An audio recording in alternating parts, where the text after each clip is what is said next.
Okay, so let's have exercise 4-4. So ang requirement nito hanggang sa 4-5 is we are going to assign overhead to the two products, standard tsaka deluxe, using the traditional costing. Tapos dun sa traditional costing na tapos dun sa sa traditional costing, ah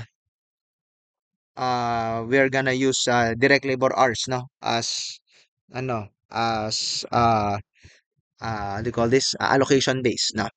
Tapos dun sa 4-5, we will be using the number of setups and the number of components as allocation bases.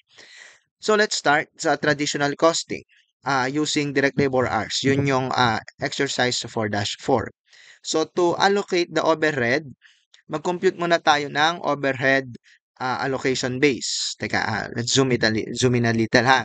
So our total budgeted overhead is 320,000. Kung babalikan natin dito, that will be the sum of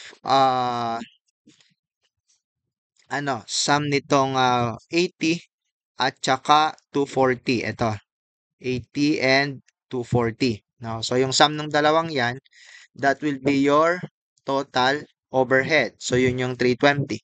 Now if we are going to use labor hours as the allocation base, kailangan din natin kunin yung total. So 1,300 plus 300. So that will be 1,600. So divide mo siya, you will have overhead application rate of 200 pesos per direct labor hour.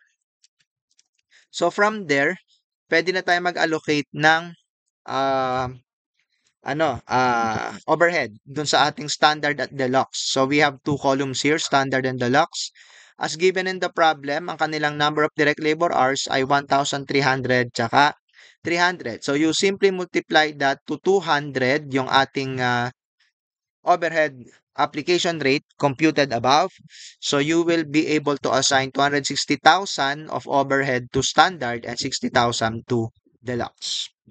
Now let's go to the exercise 4-5. We will again allocate overhead to standard and deluxe. But this time, we are going to use activity-based costing. Pag sinabing activity-based costing is hihimay-himayin natin yung overhead, no? At hahanapan natin ng mas akmang cost driver. Hindi kagaya ng traditional costing, yung lahat ng overhead pagsasama-samahin at hahanapan lang ng isang allocation base. In the first example, yung 4-4, we used direct labor hours. Pero this time sa activity-based costing, hihimayin natin yung overhead. So, pag binilikan natin yung problem, our overhead, hinati siya sa dalawa. Yung 80,000 is setup related. Yung namang 240,000 is driven by the number of components. No, ang tawag natin doon sa number of setup tsaka number of components is cost driver. When we say cost driver, yan yung nagda-drive ng, kumbaga siya yung nagdidikta ng pagtaas ng cost. Okay? So, we have two columns here. Hinati nga natin yung ating overhead, setup related and component related. So, i-divide natin ngayon yan sa number of setups, no? So, 6 plus 14, ito. So, that's 20 setups. So, divide natin sa 20 yung isa. Yung isa naman, divide natin sa 160 because that will be the total of 60 and 100. So, you have total of 160 components. Okay? So, yan. So, by dividing, we will have the following rates para dun sa setup related, 4,000 per setup. Yun namang component related is 1,500 per component. Now, we can now allocate yung overhead between standard product tsaka deluxe product. So, we again have two columns here. So, as given in the problem, si standard merong 6 na setups, si deluxe requires 14 setups. So you multiply that to the rate computed above na 4,000 per setup Kaya ang maa-allocate sa kanilang setup-related overhead ay 24,000 para kay standard at 56,000 para kay deluxe. Continuing, i-allocate naman natin yung component related. Okay? Adala, meron tayong konting ano dito, error. This is components. Okay. So that's the number of components as given in the problem. 60 para kay standard, 100 para kay deluxe. Multiply that to the rate per component as computed above. Itong 1.5. Ayan. Okay. So you multiply that, no?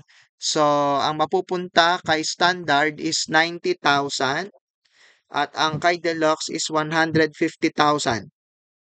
Okay. So getting the total, ang maa-assign na overhead ay ang mga sumusunod. For standard, that's 24 plus 90. So that's 114,000.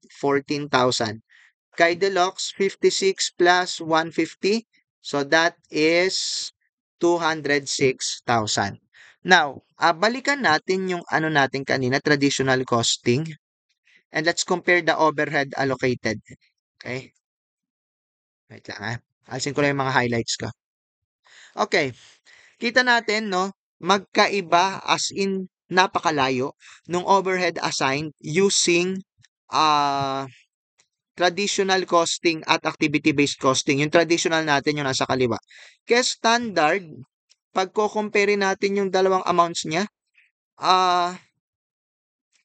sa traditional, 260 yung napa-assign na overhead sa kanya. Sa activity-based, 114,000. Kay deluxe, ang napa-assign sa kanya 60,000 under the traditional costing and 206,000 under the activity-based costing. So, ano ba yung gusto nating ipahiwatig dito, no? Pagka kasi mali yung overhead na napa-assign sa isang product, malamang magkamali ka rin ng pricing. Pag mali ka ng pricing, hindi ka magiging competitive sa market. So, it's very important na as much as possible, mag-allocate ka ng exact overhead sa bawat product mo. Okay? Kaya, I think it's very obvious that pinaka-reliable or mas reliable talaga yung activity-based costing natin sa kanan kaysa dun sa traditional costing sa kaliwa. Kasi yung traditional costing, pinagsasama-sama bilang isang cost pool lang yung lahat ng overhead tapos i-divide lang sa isang cost driver. Eh hindi naman lahat ng overhead is related sa direct labor hours kasi yun yung ginamit natin dito sa ating traditional costing sa kaliwa. So sa activity-based costing, hinihimay-himay niya yung mga overhead at hinahanapan niya ng mas akmang cost driver. Kaya mas reliable yung costing ni activity-based costing.